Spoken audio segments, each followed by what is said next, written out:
வணக்கம்.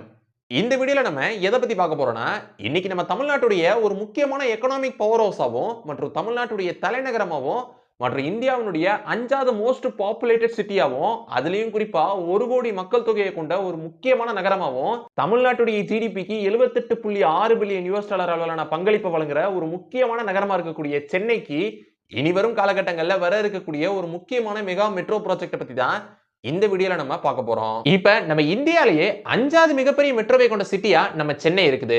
அதுக்கு காரணம் இப்ப கரண்டா சென்னையில 54 கிலோமீட்டர் லென்த்துக்கு மெட்ரோஸ் உடைய லைன்ஸ் இருக்குது. இதனால சவுத்ல பெங்களூருக்கு அடுத்து மிகப்பெரிய மெட்ரோவை கொண்ட சிட்டியா சென்னை இருக்குது. இது இதோட நிக்க போறதும் இல்ல. இப்ப கரண்டா சென்னையில மெட்ரோவுடைய பேஸ் 2 பணிகள் நடந்துகிட்டு இருக்கு. இந்த மெட்ரோவுடைய பேஸ் 2 பணிகள் முடிஞ்சிச்சு அப்படின்னா ஏற்கனவே இருக்கிற 54 கிலோமீட்டர் லென்த் அளவிலான மெட்ரோ லைன்ஸோட சேர்த்து கூடுதலா 119 கிலோமீட்டர் லென்த் அளவிலான மெட்ரோ லைன்ஸ் அப்படின்றது சென்னையை ஃபுல்லா கவர் பண்ற மாதிரி வரப்போகுது. இந்த மெட்ரோவுடைய பேஸ் 2 பணிகள் நிறைவடைஞ்சிருச்சு அப்படின்னா இந்தியாவிலேயே மிகப்பெரிய மெட்ரோவை கொண்ட சிட்டியா நம்ம சென்னை மாறிடும். சோ அந்த வகையில இந்த வீடியோல நம்ம சென்னைக்கு வர இருக்கக்கூடிய இந்த பிக்கஸ்ட் மெட்ரோ ப்ராஜெக்ட் பத்தி தான் இந்த வீடியோல நம்ம விரிவா பார்க்க போறோம். சோ வாங்க வீடியோக்குள்ள போலாம்.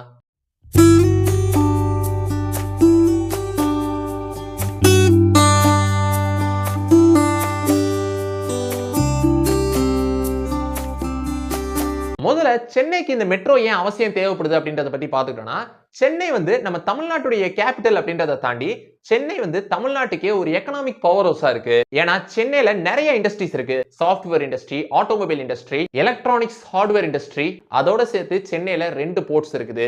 அது மட்டும் இல்லாம சென்னையுடைய ஜிடிபி மட்டுமே ரொம்ப அதிகமா இருக்கு. இதனால சென்னை தமிழ்நாட்டுக்கே ஒரு எக்கனாமிக் பவர் ஹவுஸா இருக்கு. இதனாலதான் நிறைய ஊர்கள்ல இருந்து வேலை தேடி சென்னைக்கு வராங்க. இதனால சென்னையுடைய பாப்புலேஷன் அப்படின்றதும் நாளுக்கு நாள் அதிகரிச்சுக்கிட்டே இருக்கு. குறிப்பா ஒரு ஸ்டாட் என்ன சொல்லுதுன்னா 2001ல சென்னையுடைய பாப்புலேஷன் அப்படின்றது 49 லட்சமா இருந்துச்சு.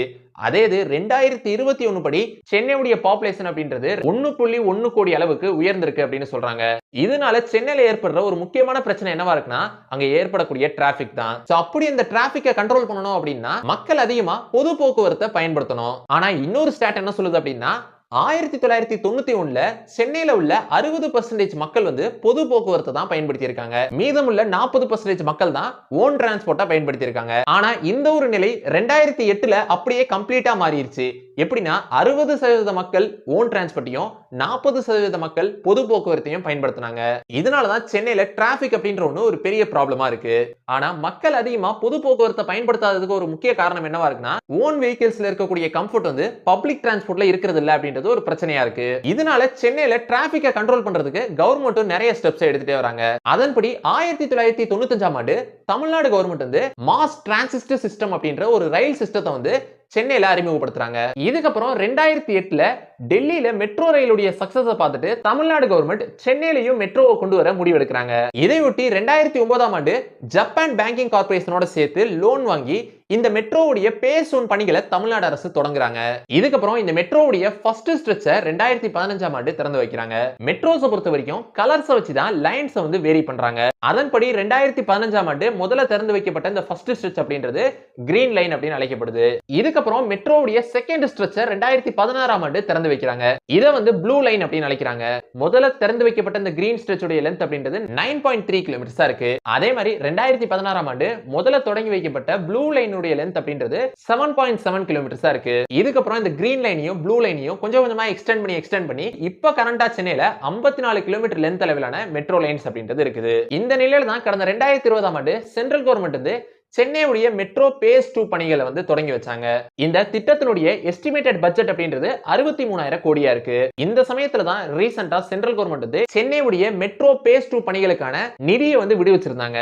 அப்படி இந்த திட்டம் முழுமையா நிறைவேறும் போது ஏற்கனவே சென்னையில இருக்கிற 54 கிலோமீட்டர் லென்த் அளவிலான மெட்ரோ லைன்ஸோட சேர்த்து கூடுதலா 119 கிலோமீட்டர் அளவிலான மெட்ரோ லைன்ஸ் அப்படின்றது இன்னும் எக்ஸ்டெண்ட் ஆகும். அப்படி இந்த மெட்ரோவுடைய பேஸ் 2 பணிகள் முடியும் போது ஏற்கனவே இருக்கிற கிரீன் லைன் மற்றும் ப்ளூ லைனோட சேர்த்து கூடுதலா ரெட், ஆரஞ்சு, பர்பிள் அப்படின்ற 3 லைன்ஸ் எக்ஸ்ட்ராவா ஆட் ஆகும் அப்படின்னு சொல்றாங்க. சோ இத பத்தி தான் இந்த வீடியோல நான் உங்ககிட்ட ஷேர் பண்ணிக்கலாம் அப்படின்னு நினைச்சேன். சோ இந்த வீடியோ உங்களுக்கு பிடிச்சிருந்துச்சுனா லைக் பண்ணுங்க, உங்க ஃப்ரெண்ட்ஸ்க்கு ஷேர் பண்ணுங்க, அப்புறம் மறக்காம நம்ம சேனலை சப்ஸ்கிரைப் பண்ணிட்டு பக்கத்துல உள்ள பெல் ஐகானை கிளிக் பண்ணிக்கோங்க. So see you next video. Until signing off by Sabri Karthik.